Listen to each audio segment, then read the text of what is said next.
ভারতকে নিজেদের অস্তিত্বের জন্য হুমকি হিসেবে বিবেচনা করে পাকিস্তান। এই কারণে দেশটির পরমাণু অস্ত্র ও সামরিক শক্তির আধুনিকরণে জোর দিচ্ছে। যুক্তরাষ্ট্রের প্রতিরক্ষা গোয়েন্দা সংস্থা ডিফেন্স ইন্টেলিজেন্স এজেন্সির সর্বশেষ প্রতিবেদনে এই তথ্য জানানো হয়েছে। বিস্তারিত থাকছে টেস্ট রিপোর্টে। প্রতিবেদন অনুযায়ী পাকিস্তান তার পরমাণু অস্ত্রাগার আধুনিক করছে এবং নিয়ন্ত্রণ ব্যবস্থাও বজায় রাখছে। পাশাপাশি বিদেশি উৎস থেকে ব্যাপক বিধ্বংসী অস্ত্রের উৎপাদন সংগ্রহ করছে বলেও জানানো হয়। সম্প্রতি ভারত শাসিত কাশ্মীরের পেহেলগামে সন্ত্রাসী হামলার জেরে ভারত পাকিস্তানের মধ্যে উত্তেজনা বাড়ে। এই প্রেক্ষাপটে এমন মন্তব্য এসেছে যুক্তরাষ্ট্রের পক্ষ থেকে। ডিআইএ আশঙ্কা করছে ভবিষ্যতেও পাকিস্তানের সীমান্ত অঞ্চলে সংঘর্ষের ঘটনা ঘটতে পারে এবং পরমাণু শক্তি উন্নয়নে তা অগ্রাধিকার পাবে।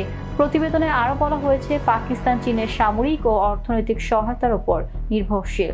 দুই দেশের বাহিনী প্রতি বছর যৌথ মহড়াও পরিচালনা করে।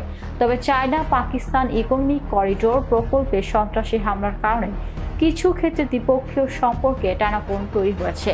এছাড়াও চীন সামরিকভাবে বিস্তৃতি বাড়াতে কাজ করছে বলে প্রতিবেদনে উল্লেখ করা হয়েছে।